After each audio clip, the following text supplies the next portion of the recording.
so again, with the laughter also, it's equivalent to a small amount of exercise because of the body moving like that. There's a study that's being done at UCLA over the years. It's called Prescription for Laughter, and it's been funded by many celebrities in Hollywood, and a lot of their descendants, like Charlie Chaplin's grandchildren, and many the Marx brother, his grandchildren as well. And what they found is that they've done a study with in a pediatric ward, and they've started to implement a control group that has comedy shows every day. So the kids watch comedy cartoons or shows every day.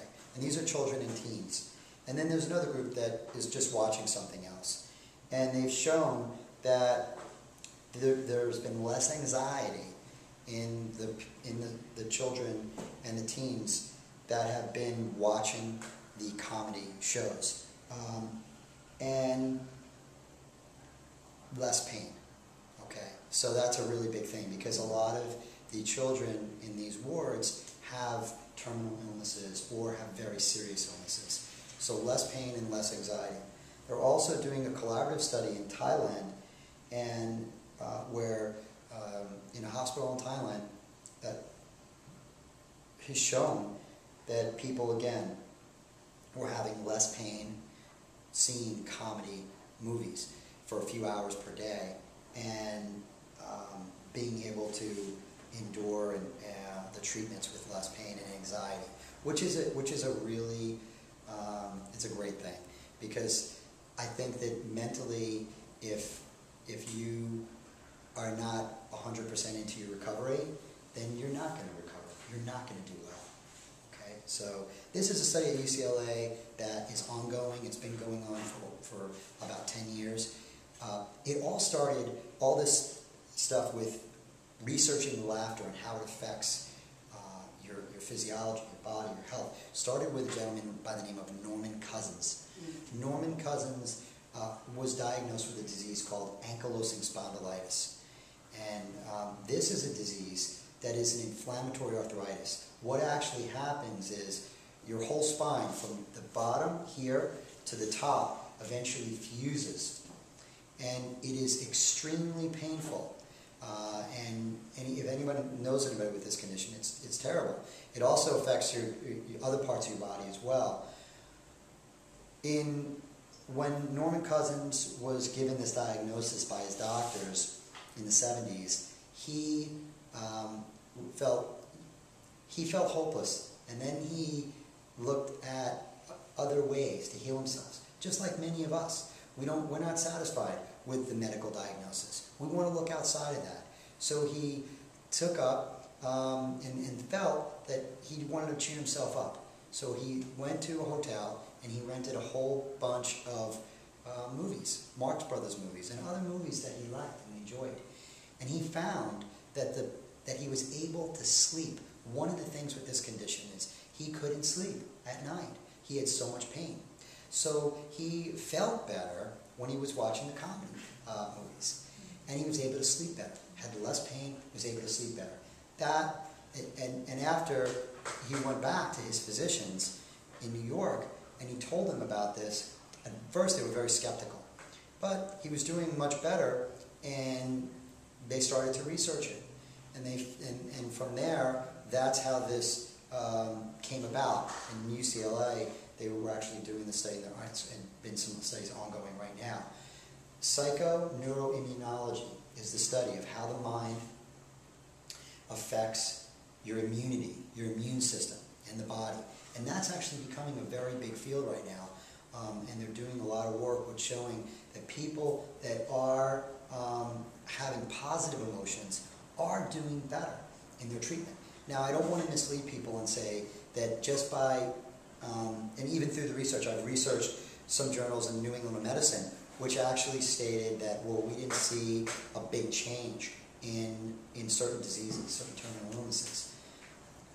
There's a lot of studies out there, and I believe firmly that, and so do many other researchers, that the mind controls so much more than what we think right now and what we know of right now. I'm not going to say that just by watching comedy all day, you're going to cure your leukemia or your pancreatic cancer.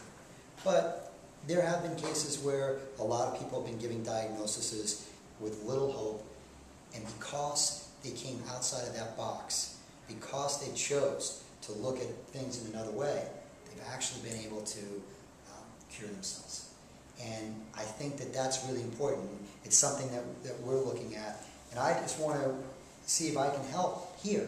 And one of the things that I want to do is just leave you with something, a routine that you can get into every day. I think every day that if you practice something, you get better and better at it. Every day, if you try to help yourself, you get better and better and better.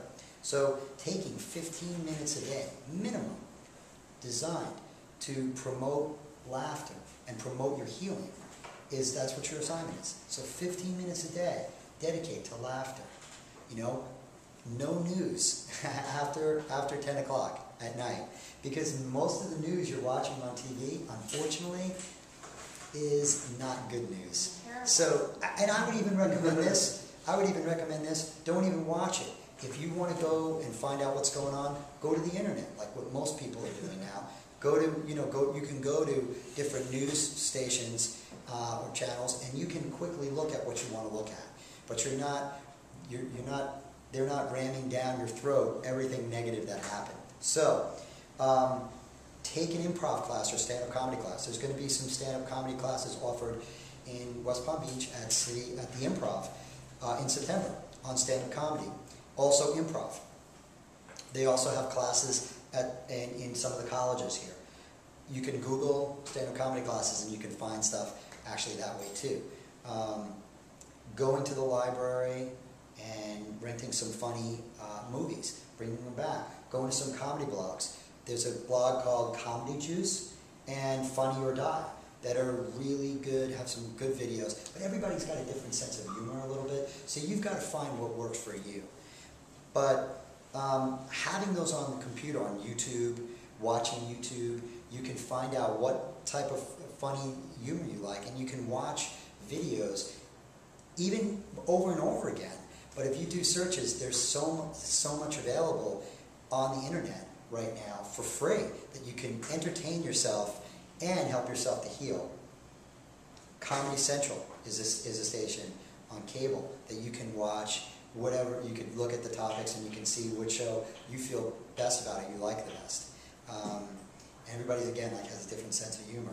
Going to comedy clubs. Many of the comedy clubs around here have something going on Monday through Sunday. And you can go almost any night of the week. And on many open mic nights where they have amateur nights, they don't even charge people to get in to the club. And you don't have to consume alcohol. You can consume juices or water or bring your wheatgrass. Do that. So, that's my recipe. That's my prescription for you, is to help yourself, and you've got to make it a habit to make yourself laugh and to have fun. Because and the research is out there, okay? You're going to be creating chemical changes within your body that are going to affect your immune system. You're going to counteract some of the negative stress that's going to be coming in to you through the media, through society as a whole. You're going to get some exercise benefit by getting the organ systems in the body to being able to move and so forth like that. There's some research about that as well. You're going to change your mindset, which is going to help you through your recovery. And what I'd like to do now is take some questions that you folks might have about comedy or how to help yourselves. And we'll answer them, all right? Are you going to be here after the break, or is this it for you, the next 5 minutes? I'll be here for a little while. I can answer some questions. The reason I asked that is, pardon me? He's going to be having lunch with us. Oh, he is? Yeah. So at 2 o'clock, is he? At 2 o'clock, he'll be gone by 2, yeah. Oh, okay, because we only got 5 minutes, and I'd like to see part of your routine.